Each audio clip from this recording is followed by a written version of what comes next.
창세기 41장입니다. 예, 그리고 여러분들이 기도해 주신 덕분에 우리 영자 군사님 수술 잘 마치셨습니다. 예, 병원에서 시간을 자꾸 딜레이를 해가지고 우리 군사님 가슴이 쿵닥쿵닥 했는데 수술 잘 마치셨습니다. 회복도 잘 할 수 있도록 기도해 주시면 좋겠습니다. 41장 17절부터 말씀 같이 보겠습니다.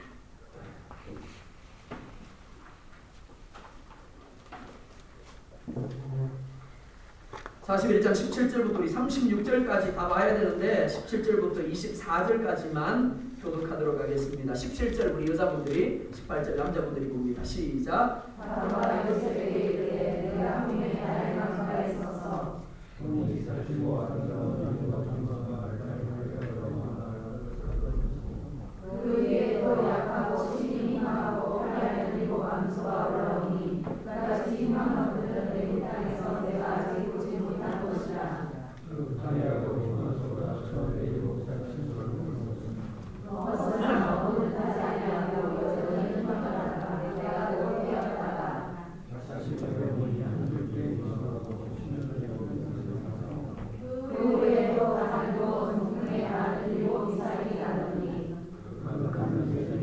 이삭을 섬기더라. 내가 그 꿈을 점술가에게 말하였으나 그것을 내게 풀이해 주는 자가 없느니라. 아멘. 기도하겠습니다. 하나님 말씀하여 주시고 우리의 귀가 하나님 말씀에 대하여 열려 있고 우리의 마음이 옥토가 되어져서 말씀이 뿌려지는 대로 아멘으로 받으며 그 말씀을 통해서 30배, 60배, 100배의 결과를 내주도록 과연 우리의 삶이 하나님 기뻐하는 삶이 되고 또 하나님과 깊은 만남, 또 하나님과 친밀한 교제를 통하여 에녹처럼 하나님과 동행하는 삶을 살아내게 하여 주시옵소서. 예수님의 이름으로 기도드리옵나이다. 아멘. 제목 같이 읽어보겠습니다. 시작.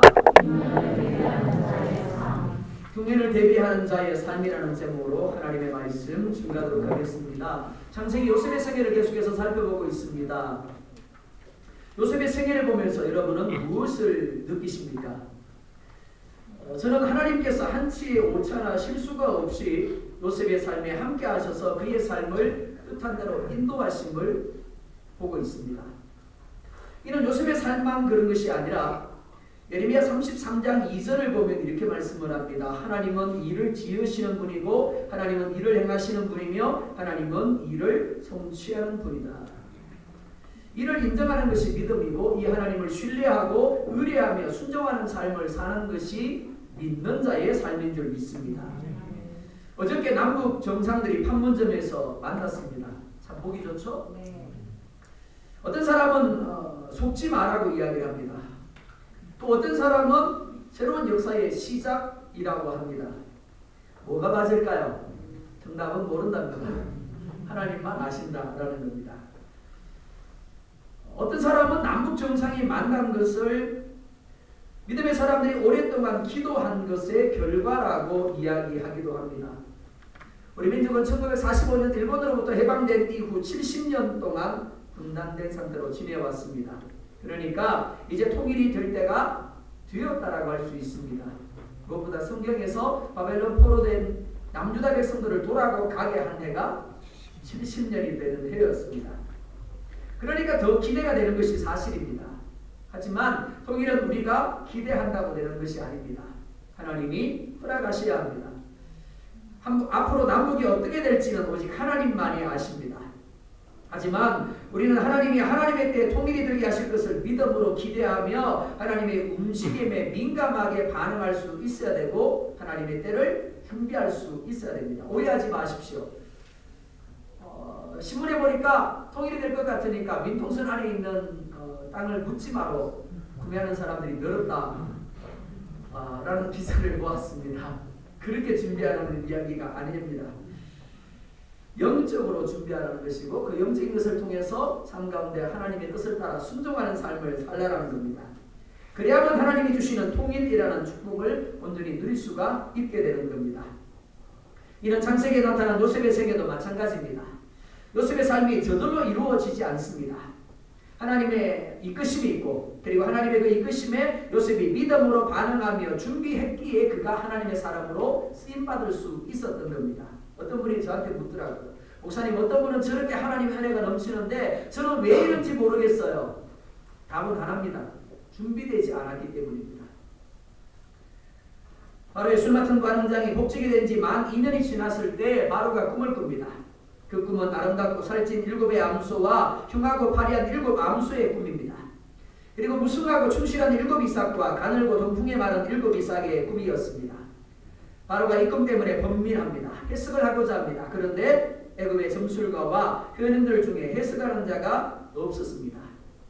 이미 지난주에 살폈습니다. 그런데 갑자기 이상한 일이 일어납니다. 만 2년 동안 요셉을 잊고 있었던 술 맡은 관원장이 갑자기 요셉을 기억합니다. 신기하죠? 인간적인 관점으로 보면 이 모든 일들이 우연히 일어나는 것처럼 보입니다. 어쩌다 보니까 되어지는 것처럼 보입니다. 하지만 성경은 이 모든 것을 하나님이 하신 것이다 라고 기록하고 있습니다. 요셉이 여기서 나와서 바로 앞에 섭니다. 그러자 바로가 자신이 꾼 꿈의 내용을 요셉에게 다시 알려줍니다. 앞선 2절 이하에 보면 바로가 어떤 꿈을 꾸었는지 그 꿈의 내용을 자세하게 기록을 하고 있습니다. 그러니까 이미 41장을 읽고 있는 사람이라면 바로의 내용을 기억하고 있을 겁니다. 그런데도 굳이 바로는 요셉을 향하여 자신의 꾼 꿈을 이야기했고 오늘 창세기 저자는 그가 요셉에게 이야기한 대로 꾼 꿈의 내용을 똑같이 반복하고 있음을 볼 수가 있습니다.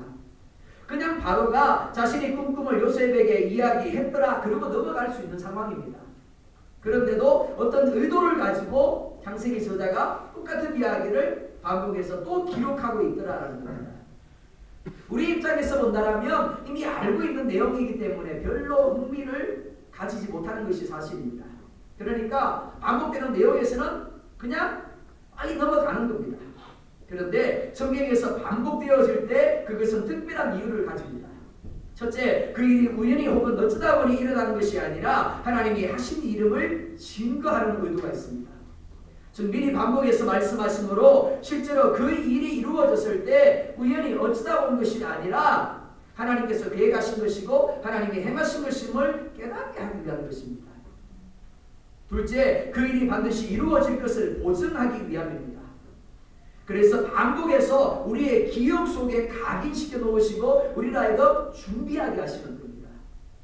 셋째, 이를 통해서 그 사건이 단순히 과거의 어느 시간 속에 있었던 사건이 아니라 현재적 사건이 되게 하라는 겁니다. 즉 요셉의 사건이 아니라 바로의 사건이 아니라 누구의 사건이요?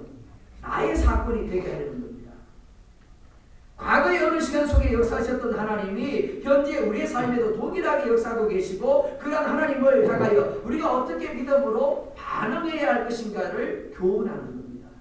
그러니까 반복될 때는 더 정신 차리고 더 집중해서 읽으셔야 되는 겁니다. 그러면서 아멘 하십시오. 그럼 여러분의 복이 될 줄 믿습니다. 요셉이 바로의 꿈을 해석합니다. 25절 보면 이렇게 말씀을 합니다. 같이 봅니다. 시작. 요셉이 바로에게 이르되 바로의 꿈을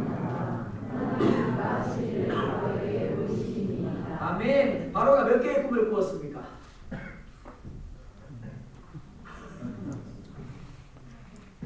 제가 너무 어려운 질문을 드렸습니다. 그죠? 예, 바로가 2개의 꿈을 꾸었습니다. 그런데 요셉은 뭐라고 이야기합니까? 그게 하나라고 이야기를 합니다. 뿐만이 아니죠. 그 꿈은 하나님이 하실 일을 바로에게 보이신 것이다 라고 이야기를 합니다. 자, 애굽이 어떤 나라입니까? 애굽은 당시 근동의 최강국입니다. 무엇보다 하나님을 섬기는 나라가 아니라 소무상을 비롯해서 수많은 우상들을 섬기는 나라였습니다. 그런데 그런 나라의 왕과 관리들을 향하여 요셉이 지금 뭐라고 이야기합니까? 하나님이 역사의 주관자다라고 이야기하고 있는 겁니다. 뿐만이 아니라 하나님이 모든 역사를 지으시고 행하시며 성취하는 분이신데 바로는 단지 하나님이 쓰시는 도구에 불과하고 바로는 단지 하나님이 감독하시는 무대에 세워진 배우에 불과하다라고 이야기를 하고 있는 겁니다. 한마디로 바로를 끌어내리고 있는 거예요. 이는 바벨론의 느부갓네살 왕도 마찬가지입니다. 다니엘서 2장 28절을 보면 이렇게 말씀을 합니다. 같이 봅니다. 시작.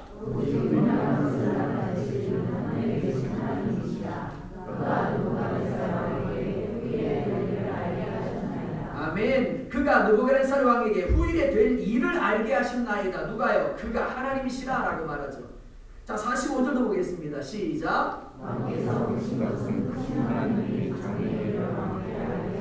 하나님이 장래 일을 하나님이 하실 일을 왕에게 알게 하신 것이다 라고 말합니다. 애굽처럼 당시 바벨론도 역시 최강국이었습니다. 그리고 그 바벨론을 최강국으로 만든 사람이 누군가 하면 느부갓네살 왕입니다. 그렇기 때문에 이 느부갓네살 왕은 교만할 때도 교만한 사람이었고 자기 도취에 빠져 있었습니다. 그런데 그런 왕을 향하여 다니엘이 뭐라 그러면 이렇게 말합니다. 느부갓네살이여, 당신은 하나님의 도구에 불과합니다. 당신은 하나님의 무대에 올리신 배우에 불과합니다 라고 말하고 있는 겁니다. 그 신 하나님이 장래하실 일을 알게 하셨다라고 이야기를 합니다.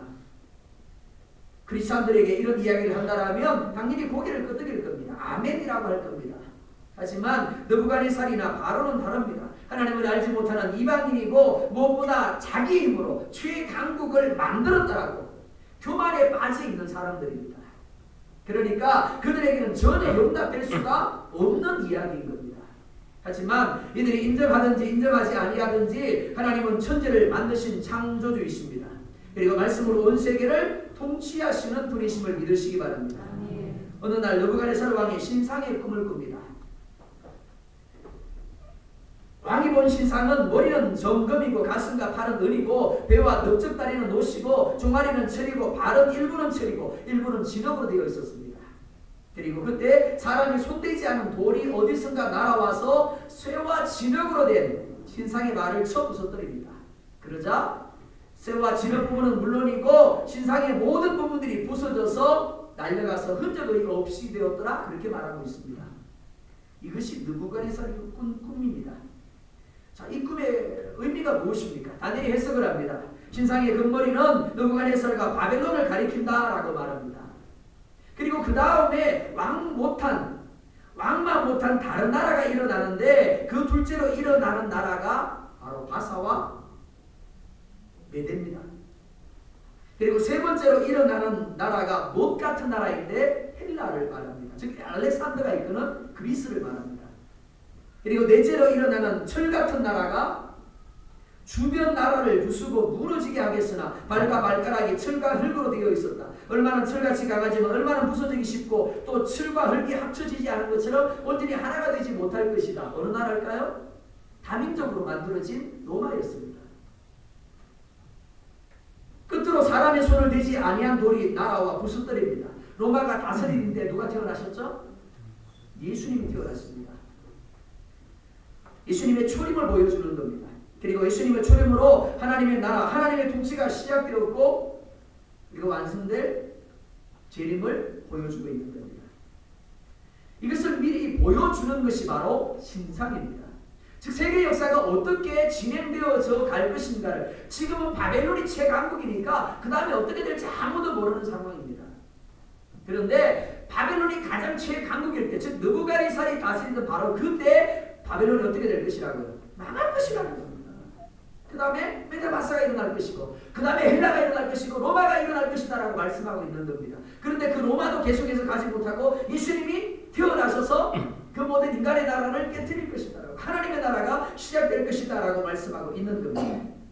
다니엘서 2장 21절 상반절을 보면 이렇게 말씀을 합니다. 같이 보겠습니다. 시작. 왕께서 오신 것은 자, 넘어가겠습니다. 21절 시작. 그는 때와 계절을 바꾸시며 왕들을 멸하시고 왕들을 세우시며. 자, 여기가 그가 누굽니까? 그렇죠. 잘하시네요. 맞습니다. 한 나라가 흥하고 망하는 것이 우연이 되는 게 아닙니다. 왕의 의에 좌우되는 것도 아닙니다. 오해하시면 안 돼요. 대통령 잘 세웠어. 천만이 아닙니다. 왕을 잘 세운 것 같아? 아니요. 왕이 세워지고 폐하여지는 것, 한 나라가 흥하고 망하는 것 모두 하나님께 달려 있습니다. 이는 문재인 대통령과 김정은 위원장도 마찬가지입니다. 어떤 권세도 하나님으로부터 주어지지 않는 것이 없습니다. 하나님이 하나님의 계획하심을 따라 세우시고 하나님의 뜻을 이루는 도구로 사용하시는 겁니다. 성경에서 하나님이 모든 역사의 주관자가 되심을 증거하는 구절을 찾으라면 얼마든지 찾을 수 있습니다. 그래서 미리 선지자들을 통해서 반복해서 예언하게 하시고 성취하심으로 내가 했다라고 말씀하시는 겁니다. 이는 우리의 삶도 마찬가지입니다. 우리는 살아가면서 좋은 일을 만나기도 하고 힘든 일을 만나기도 합니다. 그리고 그 모든 일들에 내가 열심히 하고 내가 잘한 것이 도구로 사용됩니다. 뿐만 아니라 나의 부족과 나의 실수가 혹은 다른 사람의 어떤 행위들이 도구로 사용되기도 합니다. 하지만 그 모든 것들은 단지 하나님이 계획하시는 바를 이루는 도구에 불과한 겁니다. 마침내 하나님은 우리를 향한 구원을 완성하실 것이고 우리의 삶을 합력하여 선을 이루실 것입니다. 그리고 우리로 하여금 영원한 천국에서 예수님과 더불어 왕노릇하게 하실 줄 믿습니다. 하나님이 창세기를 통하여 특별히 요셉의 생애를 통하여 그리고 바로의 꿈을 통하여 우리에게 주시는 교훈이 바로 이것입니다. 여기서 너의 삶이 우연의 산물이 아니라 나의 계획하심이고 어떤 상황에서도 절망하거나 포기하지 말라는 겁니다. 오직 하나님을 신뢰하고 하나님의 선한 뜻을 분별하고 순종하라는 겁니다. 그러면 그 다음은 내가 책임지고 이끌어 가겠다라는 것을 바로 요셉의 모습을 통해 우리 가운데 교훈하시는 겁니다. 두 번째로 요셉이 바로의 꿈을 해석합니다. 이미 우리가 잘 알고 있는 내용입니다. 7년 동안 온 애굽 땅에 큰 풍년이 있을 것이다. 그런데 후에 7해 동안 흉년이 드는데 애굽 땅에 있던 풍년을 다 잊어버리게 만들고 이 땅이 그 기근으로 망하게 될 것이다. 그 흉년이 너무 심해서 이전 풍년을 이 땅에서 기억하지 못하게 될 것이다 라고 말씀을 합니다. 자, 질문입니다. 하나님이 바로에게 꿈을 꾸게 하신 것이 7년의 풍년을 위한 것입니까? 아니면 7년의 흉년을 위한 것입니까? 세 분은 흉년이라 그러고요. 나머지는 속으로 풍년이라 그러고요. 나머지는 나는 이것도 좋고 저것도 좋아 그러시는 것 같아요. 정답은 흉년입니다. 왜 그렇습니까? 흉년은 굳이 준비할 필요가 없기 때문에 그렇습니다. 그냥 즐기면 됩니다. 그냥 누리면 됩니다. 하지만 흉년은 다릅니다. 흉년을 위해서 우리는 7년의 흉년 동안 준비해야 되는 겁니다. 준비하지 못하면 그 흉년의 때에 오늘 말씀처럼 망할 수밖에 없는 겁니다. 문제가 있습니다. 그것은 누구도 흉년 뒤에 흉년이 온다라는 것을 생각하지 못한다라는 겁니다. 오늘 제가 건강하게 여기 서 있는데 내일 병원에 갈 줄 누가 생각할 수 있겠습니까? 오늘 사업이 잘 되고 있는데 내일 부도 날 줄 누가 생각하겠습니까? 누구도 생각하지 못하고 있는 겁니다. 오늘 내가 누리고 있는 풍년이 어느 날 내게서 떠나가고 내가 누린 풍년과는 비교할 수 없는 흉년이 올 것이다 라고 생각하지 않는 겁니다. 그런데 누가복음 12장 19절을 보면 풍년이 들었을 때 부자가 자기 영혼에게 이렇게 말합니다. 같이 보겠습니다. 시작.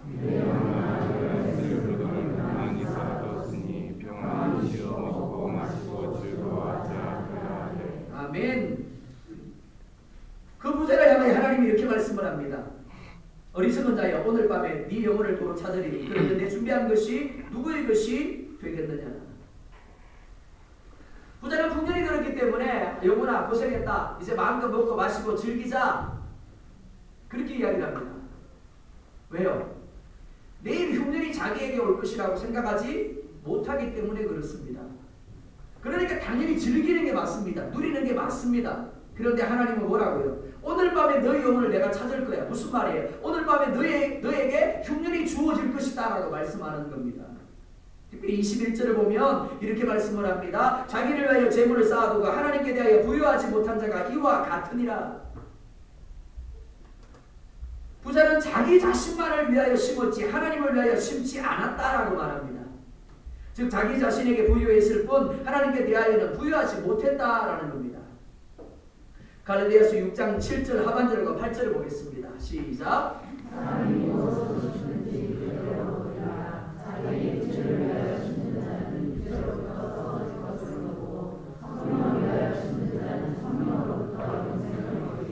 아멘. 심지 않고 거둘 수 있다면 얼마나 좋겠습니까? 예를 들면 이런 겁니다. 공부 하나도 안 하고요. 하나도 안 하고 시험을 봤는데 몇 점 맞았어요. 근데 절로 할렐루야가 나오죠? 감사한금 드리지 안 그래도 감사한금 하겠죠? 남들이 일할 때 만날 사업장문을 닫았어요. 근데 통장에 보니까 늘 돈이 넘쳐나요. 얼마나 좋겠어요. 근데 우리가 살아가는 세상은 그렇지 않습니다. 그죠? 우리가 심는 대로 거두게 되는 겁니다. 애굽에 임하는 7년의 풍년 동안 애굽 사람들은 마음대로 먹고 마시고 즐길 수 있었습니다. 하지만 그 다음 7년의 흉년의 때는 어떻게 됩니까? 죽는 겁니다. 하나님이 미리 7년의 풍년과 더불어 7년의 흉년을 알게 하신 이유가 바로 여기에 있습니다. 네 마음대로 먹을 수 있다.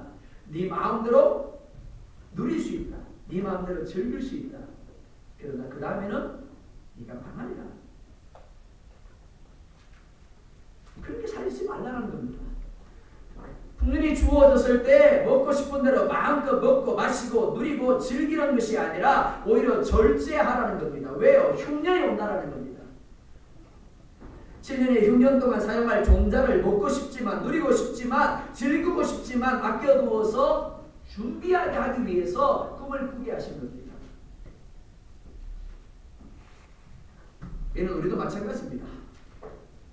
우리는 우리에게 주어진 풍년을 마음껏 즐기고 누릴 수 있습니다.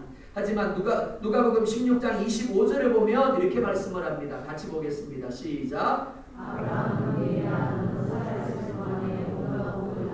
자, 거기까지요. 부자를 향하여 하는 말씀입니다. 아브라함이 이렇게 말합니다. 부자야 부자야 너는 살아있을 동안에 온갖 복을 어떻게 누렸다고요? 다 누렸대요. 절제하지 못했다라는 겁니다. 준비하지 못했다라는 겁니다. 오직 주어진 그 산만을 위해서 마음껏 먹고 마시고 즐겼어요. 누렸어요. 흉년을 위해서 부자는 한 게 아무것도 없습니다. 자, 그 다음에 읽을까요? 시작.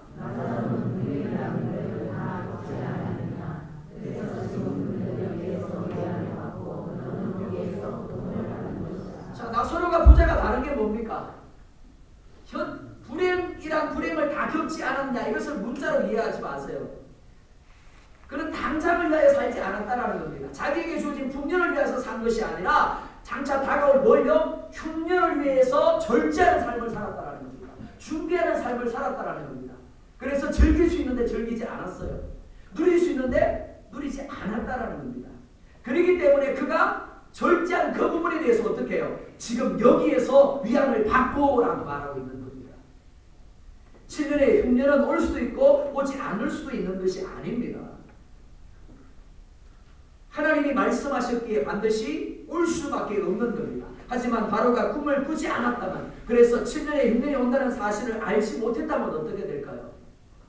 그냥 풍년을 즐겼을 겁니다. 그리고 애굽이 지상에서 사라지는 겁니다. 또 하나, 꿈을 꾸었어요. 그리고 요셉이 꿈을 해석했습니다. 그런데 바로가 믿지 않았다면 어떻게 될까요? 그래서 풍년만 즐기고 흉년을 준비하지 않았다면 어떻게 될까요? 그 역시 애굽이 사라지는 겁니다. 다 죽습니다.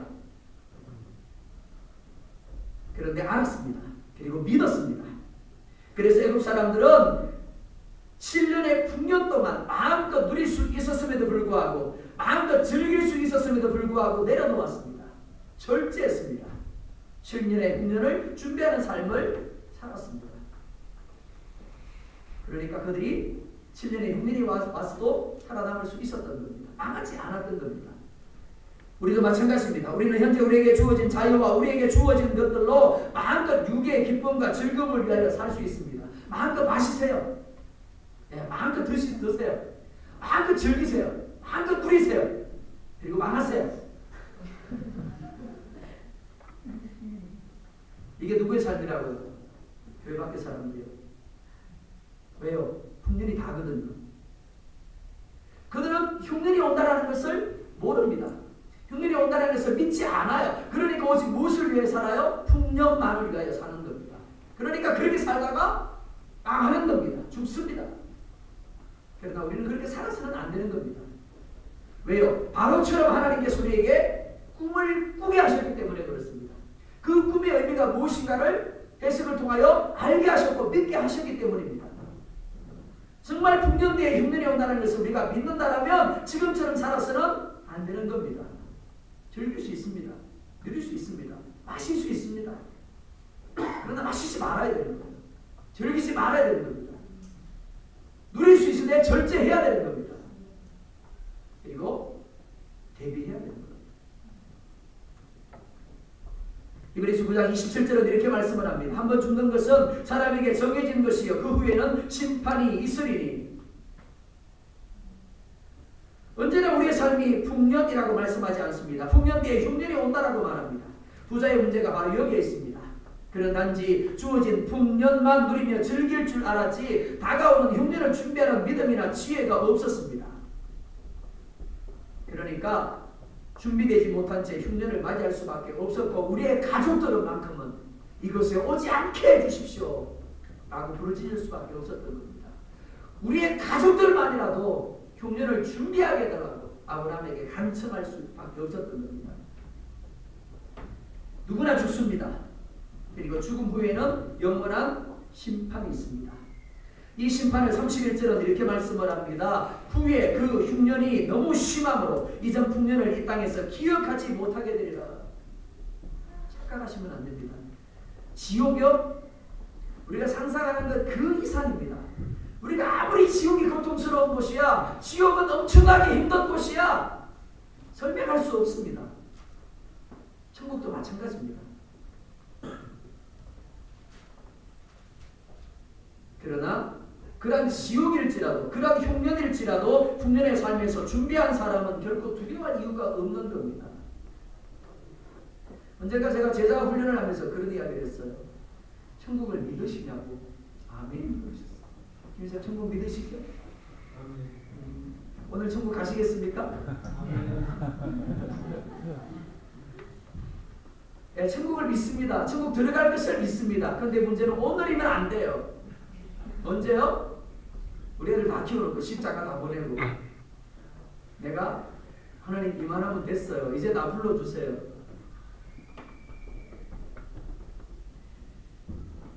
근데 문제가 뭘까요? 천국 갈 준비가 되어 있는가 하는 겁니다. 내게 다가올 그 죽음, 그 이후에 있는 심판, 그 흉년을 내가 지금이라는 시간 속에서 대비하는 삶을 살아가고 있는가 하는 겁니다.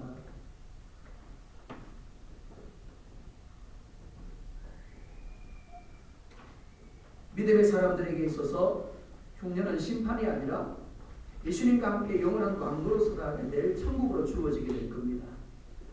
우리가 이 땅에서 누릴 수 있고 가질 수 있음에도 불구하고 절제하는 이유가 여기에 있습니다. 그리고 영원한 천국을 준비해야 되는 이유가 바로 여기에 있습니다. 하나님이 바로의 꿈을 우리에게 들려주시는 이유 또한 여기에 있습니다. 잘 알고 있는 내용을 반복해서 말씀하시는 이유가 여기에 있습니다. 우리의 삶을 돌아보라는 겁니다.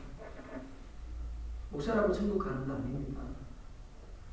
내가 신앙생활을 오래 했고 기도 많이 했기 때문에 교회를 열심히 섬겼기 때문에 헌금 많이 했기 때문에 천국 가는 거 아닙니다.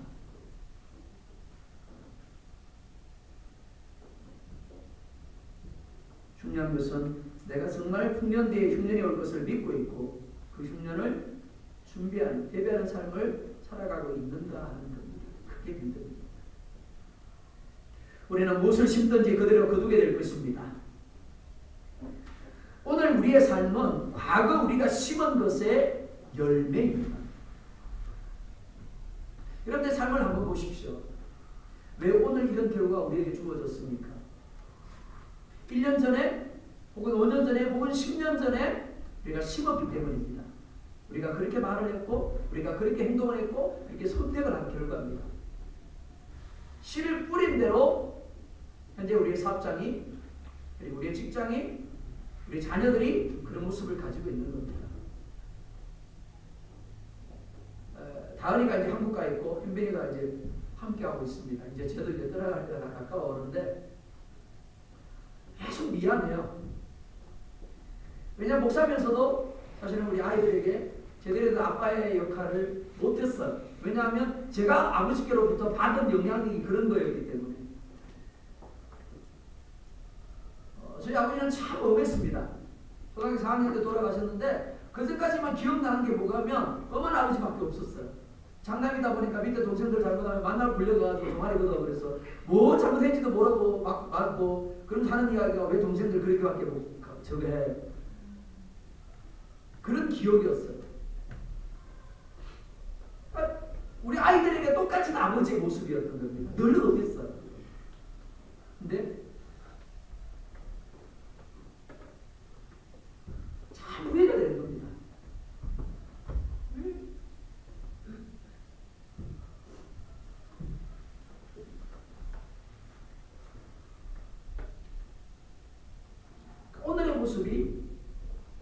심은 열매예요.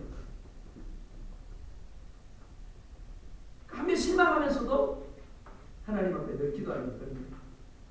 하나님 잘못했습니다.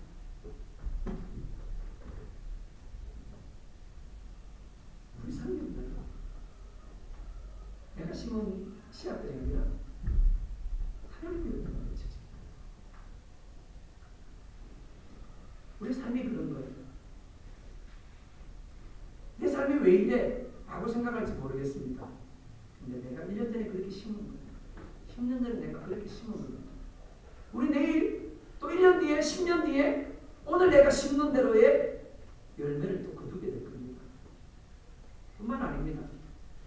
현재라는 시간 속에서 내가 무엇을 심는가에 따라서 내가 어떤 흉년을 맞이할 것인가가 결정되어지게 됩니다.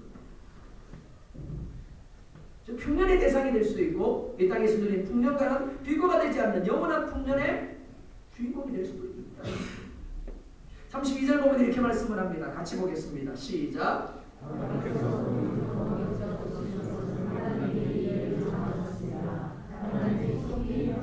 아멘. 이렇게 말합니다. 하나님이 이 일을 정하셨습니다. 하나님이 속히 행하실 것입니다. 성경을 문자로 읽으시면 안 됩니다. 하나님의 살아있는 말씀입니다. 하나님이 정하셨고 하나님이 속히 행하실 일들을 우리에게 알려주시는 거예요. 대비하라고 사이렌 울리시는 겁니다. 많은 이들이 하나님을 믿는다고 합니다. 하지만 하나님의 말씀을 신뢰하지 못하는 것을 봅니다. 하나님이 왜 반복해서 말씀하신다고요? 반드시 그렇게 될 것이다. 제발 좀 준비해라. 제발 좀 대비해라. 그런데 문제가 뭡니까? 대부분의 사람들이 그런 말씀을 들을 때마다 이미 잘 알고 있기 때문에 별로 관심을 가지려 하지 않는다라는 겁니다. 믿으려 하지 않는다라는 겁니다. 하나님이 주시는 마지막 귀의 동아줄인데 그 동아줄을 잡으려고 하지 않아요. 그러다가 흉년을 맞게 되는 겁니다. 만약 애굽에 바로 역시 그런 반응을 가졌다면 애굽은 7년의 흉년 가운데 모두 굶어 죽을 수밖에 없었을 겁니다. 그렇다면 오늘 하나님을 믿는다고 말하는 하나님의 말씀을 믿는다고 말하는 우리들은 오늘을 어떻게 살아야 되겠습니까? 즉 다가오는 흉년을 어떻게 준비해야 되겠습니까? 33절 보면 이렇게 말씀을 합니다. 같이 봅니다. 시작.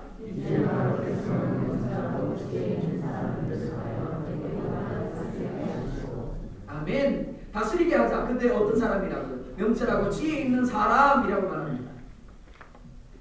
자, 그렇다면 명철하고 지혜 있는 사람이 어떤 사람입니까? 7년의 풍년의 때, 즉 모든 것에 있어서 부족함이 없을 때, 내 마음대로 마음껏 먹고 마시고 즐길 수 있을 때 흉년을 생각하는 사람입니다. 내 마음대로 할 수 없는 때, 흉년의 때가 올 것을 기억하는 사람입니다. 그래서 하나님과의 관계를 통하여 때를 분별하고 그 때를 준비하는 사람이 바로 영천한 사람이고 지혜 있는 사람이에요. 특별히 34절과 35절을 보면 이렇게 말씀을 합니다. 같이 보겠습니다. 시작.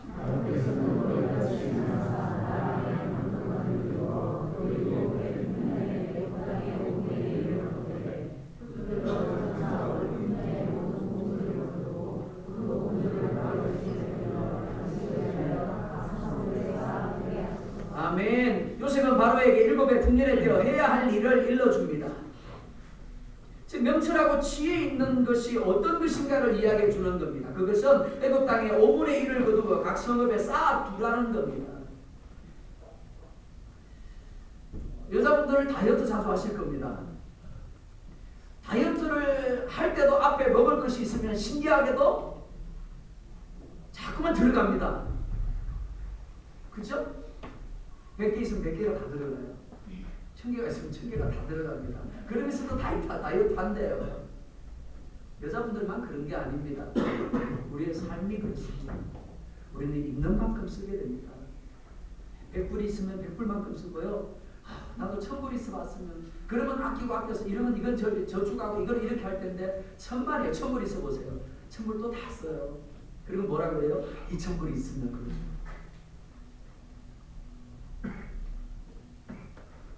그런데 뭐라고 이야기합니까? 이렇게 말합니다. 애굽 땅에 5분의 1을 거두어 각 성읍에 쌓아두라.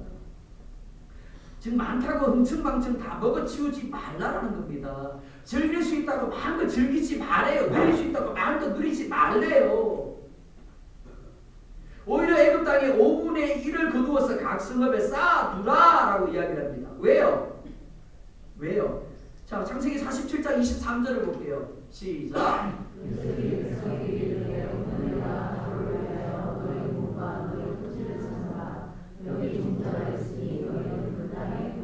자, 5분의 1이 뭐라고요?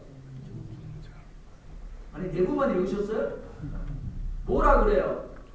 종자라 그러죠. 종자가 뭔데요? 씨예요, 씨. 그러니까 아무리 먹고 싶어도, 아무리 즐기고 누리고 싶어도 그 5분의 1만큼은 종자니까 먹으면 안 되는 겁니다. 즐기면 안 돼요. 누리면 안 돼요. 죽을 것 같아도, 당장 죽을 것 같아도 그 종자 5분의 1만큼 어떻게 된다고요? 각 성읍에 쌓아둬야 되는 겁니다. 그래야만 흉년의 때 망하지 않는 겁니다. 36절 보면 이렇게 말씀을 합니다. 이와 같이 국물을 이 땅에 저장하여 애굽 땅에 임할 7회 흉년에 대비하시면 땅이 이 흉년으로 말미암아 망하지 아니하리라. 흉년에 대비하면 아주 단순한 겁니다. 종자를 준비하라는 겁니다. 그리스도인들 역시 마음껏 먹고 마시고 즐길 수 있습니다. 얼마든지 자신에게 주어진 자유를 자신의 욕망을 위하여 사용할 수 있습니다. 하지만 마태복음 6장 19절과 20절은 이렇게 말씀을 합니다. 같이 보겠습니다. 시작.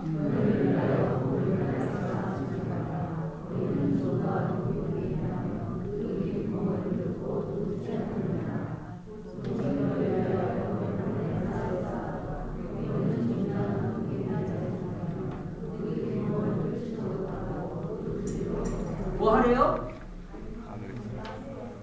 그렇죠. 보물을 땅에 쌓아두지 말라. 하늘에 쌓아두라라고 이야기를 합니다. 보물을 쌓아둔다라는 말을 단순하게 생각하지 마시고요. 자기를 위해 쓴다라는 의미입니다. 아까 부자의 경우처럼. 내가 쓸 수 있습니다. 내가 누릴 수 있습니다. 그런데 장차 올 흉년을 위해서 종자 5분의 1을 구별해서 어디 쌓아둬요? 하늘에 쌓아두는 겁니다. 노동절 연휴입니다. 꼭 놀러 가고 싶은 마음이 없으셨습니까? 유혹받지 않으셨나요? 도로에 진짜 한산하죠. 차들이 많이 빠져나가서 저희 주차장에도 차들이 없어요. 놀러 가고 싶은 마음이 없었을까요? 그럼에도 불구하고 예배 자리에 나온 이유가 바로 여기 있습니다. 우리의 시간을 하늘 창고에 쌓아둠으로 흉년의 때를 대비하는 겁니다. 시간의 5분의 1을 종자 삼아서 하늘 창고에 쌓아두는 겁니다. 우리 집사님 왜 웃었어요? 가슴은 큰일 날 뻔했어.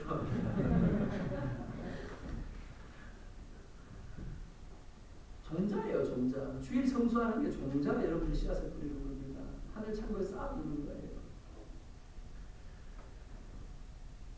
제가 그랬죠. 1,000불 있으면 1,000불 다 쓰게 되고 2,000불 있으면 2,000불 다 쓰게 된다고. 그런데 그 중에서 어떻게 11조를 구별할 수 있나요? 1,000불 다 써도 모자라는데 어떻게 11조를 구별해요? 그게 뭐라고요? 종자예요. 내일 하나님 우리의 사업장에, 우리의 직장에, 우리 가정에 채워주세요 라는 종자예요.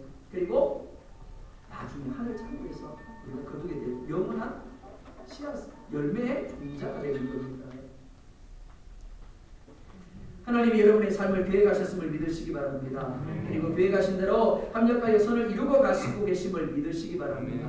어떤 사람도 어떤 상황도 하나님의 도구에 불과합니다. 그렇기 때문에 우리가 의지하고 신뢰할 대상은 오직 하나님 한 분뿐임을 믿으시기 바랍니다. 그 하나님 여러분의 아버지십니다.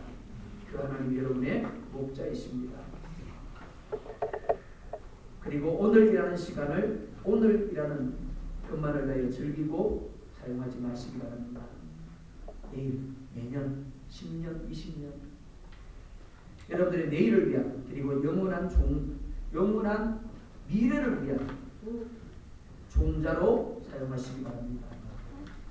오늘을 누리십시오.